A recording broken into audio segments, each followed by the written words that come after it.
함께 보신 본문으로 하나님은 나를 어떻게 평가하실까? 이제 연말이 되면 아무래도 우리가 했던 일들을 되돌아보게 되죠. 뭐 사업을 하시는 분들은 사업을 결산하기도 하고, 또 그 외에 개인적으로 뭐 연초에 가졌던 계획들, 뭐 올해는 뭐 책을 몇 권 읽고, 또 뭐 성경을 몇 번 읽고, 또 어떤 일들을 계획하고, 이런 연초의 계획들을 한번 되돌아보게 됩니다. 여러분, 올 한 해 계획했던 일들 어떠십니까? 또 우리 이번에 목요일 날 우리 또 수능 보는 또 자녀들이 있죠.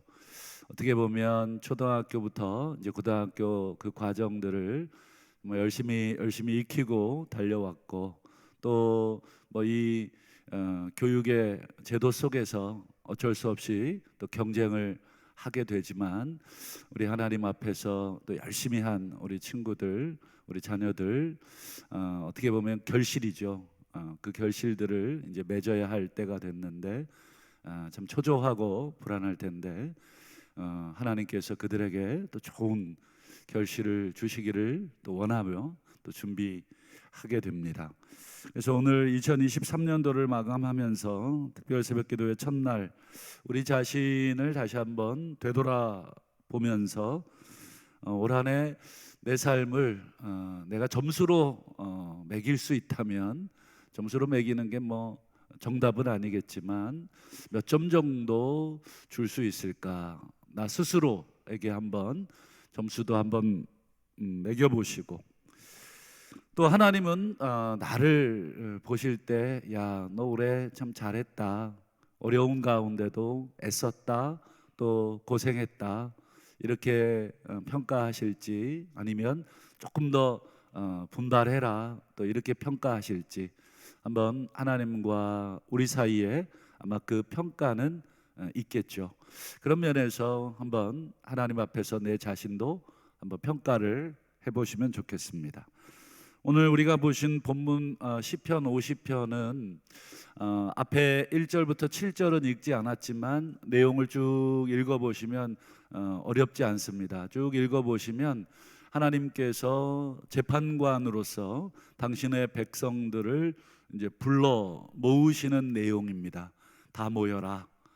마치 아버지가 또는 어머니가 자녀들을 불러 모아서 한 해 동안 뭐 여러 가지 뭐 평가를 해주시듯이 하나님이 당신의 백성들을 다 소집을 하십니다. 다 모여라, 다 내려와라. 그래서 한마디 하시는 내용인데요. 하나님께서 당신의 백성들을 이제 불러서 뭐 점수라고 한다면 뭐 점수를, 평가라고 한다면 이제 평가를 이제 매겨주시는 내용입니다. 근데 오늘 조금 불편한 내용이 있어요.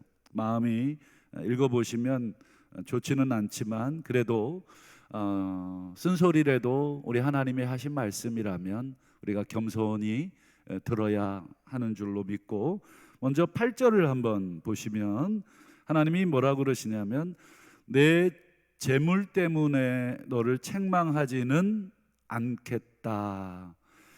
너 재물에 대해서는 내가 책망하지는 않겠다. 이 말은 책망하지 않아서 만족하신다는 뜻인가? 아니면 뭐 점수로 얘기한다면 뭐 그래도 한 90점 이상은 된다는 얘기인가? 아니면 뭐 만점을 주신다는 얘기인가? 뭐 이렇게 생각이 됩니다. 그런데 이어지는 9절부터 보면 뭔가 약간 뉘앙스가 좀 이상해집니다. 재물 때문에 책망은 하지 않는데, 그 이어지는 9, 10, 11, 12, 13절 5절 중에 우리 먼저 석절만 먼저 보면, 내가 네 집에서 수소나 네 우리에서 순염소를 가져가지는 않겠다. 왜냐하면 살림의 모든 짐승들, 모든 가축들이 다 내 것이기 때문이고, 산의 모든 새들도 내 것이다. 들의 짐승도 내 것이기 때문이다. 지금 재물에 대해서는 책망하지 않는다는 게, 우리 사람들이 이제 구약의 제도에 의해서 하나님께 재물을 드리잖아요. 그런데 하나님이 이것에 책망하지 않는 이유를 이게 다 내 거다. 너희들이 마치 나에게 너희들 것을 주는 것처럼 그렇게 보이지만 사실은 내가 너희들에게 준 것이고 그 중에 일부를 너희들이 나에게 준 것이다. 이런 말씀을 왜 하실까? 마치 뭐 이런 느낌이더라고요.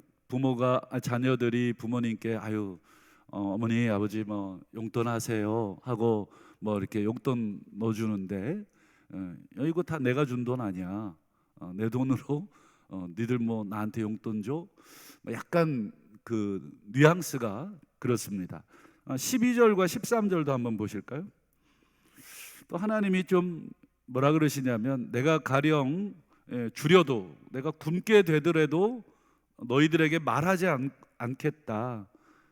왜냐하면 이라는 단어가 있어요. 왜냐하면 세계와 거기 충만한 것이 내 것이기 때문이다. 그 다음에 13절도 보시면 내가 고기를 먹으며 염소의 피를 마시겠느냐. 그건 너희들이 먹는 것이다. 이 전체적으로 이 재물에 대해서는 책망하지 않겠다고 하셔놓고는 13절부터는 약간 느낌이 어때요? 약간 혼내시는 느낌. 너희들이 지금 내가 준 걸 가지고 지금 뭐 생색내느냐? 그리고 너희들이 준 게 다 내 것이고 내가 고기를 먹고 짐승의 피를 마신다고 생각하느냐?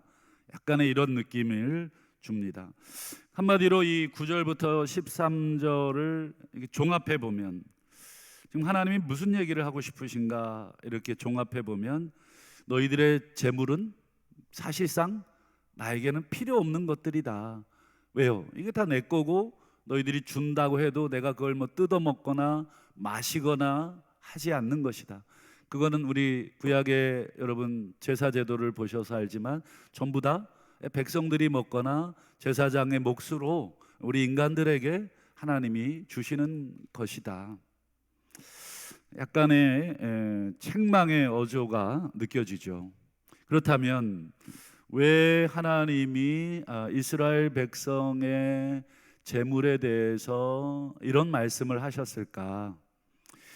재물을 드렸다는 것은 제사를 드렸다는 것인데 뭐 오늘날로 우리가 바꾸어서 표현한다면 뭐 우리가 예배 드리고 또 예물도 드리고 또 여러 가지 우리의 몸도 드리고 하는 어떤 헌신과 예배의 모습을 드렸다는 것인데 왜 이런 재물 필요 없다 하는 느낌에 이런 말씀을 하실까? 혹시 우리가 드린 재물이 뭐 문제가 있나? 아니면 우리가 드린 예배가 무슨 문제가 있나? 라고 하는 것을 좀 돌이켜 보게 되죠. 마치 부모님께 이렇게 용돈 드리는데 아버지가 야 필요 없어 뭐 이런 지금 거절을 당하고 있는, 도대체 왜 그러실까? 뭐 용돈이 적어서 그런가? 아니면 나한테 뭐 부모님이 좀 뭐 서운한 게 있으신가? 뭐 이런 느낌들을 지금 하나님과 하나님의 자녀들 사이에 느껴지게 됩니다. 그러면 왜 이런 말씀을 하셨을까? 한번 그 이유가 나와 있어요. 16절과 17절을 한번 보실까요? 느닷없이 하나님이 하나님의 백성들을 자녀들을 불러 모아놓고는 이런 말씀하신 다음에 16절 보세요. 악인이라는 말을 갑자기 꺼내들어요. 마치 자식들이 앉아있는데 야 이놈아 라고 마치 자녀에게 이놈 저놈 한다 그러면 아무리 자녀들이라도 놀라겠죠. 왜 그러실까? 뭐 아들도 아니고 딸도 아니고 이름도 아니고 지금 혼을 내시는 호칭이거든요. 악인에게는 하나님이 이르시되 네가 어찌하여, 제가 이제 감이라는 것은 원문의 그 뉘앙스를 살려서 집어넣은 것입니다. 네가 어찌하여 내 율례를 전하냐. 이 어찌하여라는 말은 약간 혼되는 느낌입니다. 네가 내 율법을 말한다는 것이거든요. 네가 감히 네 입에 내 율법을 지금 달고 있느냐. 네 그 더러운 입으로 내 율법을 논하느냐. 하나님의 뜻이 어쩌고 저쩌고 아버님의 뜻이 어쩌고 저쩌고 감히 네 입에서 지금 그런 말을 할 수 있느냐, 이런 얘기를 하시는 거예요. 뒤에도 마찬가지입니다. 내 언약을 감히 네 입에 두느냐. 왜 이런 말씀을 하시냐면 17절이 원문에 보면 이유입니다. 이유. 하나님이 왜 이렇게 혼내시는지 이유를 얘기하는데, 왜냐하면 네가, 원문에는 이제 교훈을 미워하며 이렇게 돼 있지만 나의 교훈을 집어넣으면 더 정확합니다. 네가 감히 네가 네 입으로 내 율례를 말하고 네 입에 내 언약을 감히 말하느냐. 왜 그렇게 하면 안 되냐면 이유를 설명하기를, 네가 나의 교훈을 미워하고 내 말을 뒤로 던지기 때문이다. 이 뒤로 던진다는 말을 우리 식으로 바꾸면 귓등으로도 안 듣는다, 이런 뜻입니다. 내 말을 이렇게 잡아고 뒤로 확 던져버린다. 이게 유대식 관용적 표현인데 전혀 듣지 않는다, 귓등으로도 안 듣는다, 이런 책망이죠. 네가 내 교훈을 전혀 듣지도 않고 또 순종하지도 않으면서 입으로는 하나님의 율법이 이렇고 하나님의 뜻이 이렇고 이런 말들을 네가 감히 어찌 그렇게 할 수 있느냐. 그러면서 앞에 구절을 연결해 보면 이 예물은 계속 드려요. 예배는 계속 드리고 제사는 계속 드리면서 그건 하나님의 원하시는 그런 외형적인, 누가 봐도 이 사람 예배 잘 드리는 사람, 누가 봐도 이 사람 제사 잘 드리는 사람. 그러니까 마치 이런 느낌이죠. 저 집 자식들은 때마다 부모님 잘 찾아뵙고 또 용돈도 잘 드리고 또 여유가 넘쳐서 생활비도 따박따박 잘 드리는, 밖에서 보면 저 집 자녀들 참 효자다, 이제 이렇게 이제 생각을 하는데 부모님은 속이 타는 거예요. 정말 겉에서 보기에는 참 다른 이웃들이 다 칭찬하는데 내가 내 자식을 안타깝지만 평가해 볼 때 내 말을 귓등으로도 안 듣는 저 자녀들, 참 그렇다고 이 다른 사람들 불러다가 우리 자식 욕할 수도 없고, 참 하나님 마음이 그런 부모님 마음으로 지금 말씀을 하고 있는 거죠. 그렇다면 이 하나님의 백성들의 삶이 어땠는가? 이 입으로는 하나님의 율법을 말하지만 전혀 귀로는, 삶으로는 하나님의 말씀을 귓등으로도 듣지 않는 이들의 삶이 어땠는가? 이제 18절부터 20절이 그 내용입니다. 한번 보시면 좀 충격적인데 한번 그래도 우리가 좀 마음을 가다듬고 들어보겠습니다. 도둑을 본즉 그와 연합을 한다. 이 도둑들과 한패거리가 된다는 거예요. 도둑을 보면 신고를 하거나 잡아야 되는데 같이 도둑질을 하고 있고, 두 번째, 간음하는 자들과 동료가 되며 함께 간음하는 일들에 동참하고 있고, 19절 보면 내 입을 악에게 내어준다. 이건 네 입에 악을 달고 있다는 것입니다. 그리고 내 혀로 거짓을 꾸민다. 늘 거짓말만 하고 다닌다는 것이죠. 그리고 20절 보실까요? 앉아서 내 형제를 공박한다. 이 공박한다는 게 직역을 하면 말을 한다는 건데, 이 앉아서 말한다가 이 히브리어로 수거입니다. 앉아서 말을 한다는 것은 비방한다라고 하는 수거입니다. 앉아가지고 형제를 이리저리 비방만 하고 앉아 있다는 것이고, 그리고 내 어머니의 아들을, 뒤에 나오네요, 비방한다. 이게 음모를 꾸민다, 이런 뜻이 되겠습니다. 비방하고 또 음모를 꾸미고 이 모든 것들을 이제 우리말 성경에 공박한다, 이렇게 번역을 했습니다. 그러니까 가만 보니까 어떻습니까? 입으로는 하나님 사랑을 얘기하고 또 하나님의 뜻을 얘기하고, 그리고 겉으로는 예물도 잘 드리고, 그런데 돌아서서 삶을 보니까 전부 다 이런 삶이에요. 그래서 하나님이 이제 칼을 어떻게 보면 빼어든 거죠. 연말이지만 안 되겠다. 더 이상은 우리 이 자녀들 이렇게 둬서는 안 되겠다. 듣든지 안 듣든지 내가 혼을 내줘야 되겠다 하고 소집을 하시는 것입니다. 그리고는 이제 21절을 보시면 저는 개인적으로 성경 말씀 중에 이 말씀이 제일 무섭습니다. 뒤에 보시면 네가 이 일을 행하여도 내가 잠잠하였더니, 앞에 조금 더 뉘앙스를 살려서 번역하면 내가 그동안 네가 이런 짓을 행하고 있어도 그동안 내가 잠잠했다. 한마디도 내가 이러쿵저러쿵 이야기를 하지 않았다. 그랬더니 네가 나를 너와 같은 줄로 생각하였구나. 참 이게 굉장히 무서운 말씀이기도 하고 가슴 아픈 말씀. 마치 내가 어떤 짓을 해도 부모님을 모르실 거야. 왜 한마디를 안 하시니까. 부모님이 아직 모르시는구나. 이거 부모님 알면 뭐 혼나겠지. 이런 생각은 하면서도 부모님 모르실 거야. 근데 사실은 우리 자녀들 다 키워보셔서 알지만 우리 애들이 감춘다고 감추는 모습까지도 우리 부모님 눈에 다 보이시잖아요. 저도 그랬던 것 같아요. 얘네들이 감추고 있는구나. 그 행동까지도 다 눈에 들어왔습니다.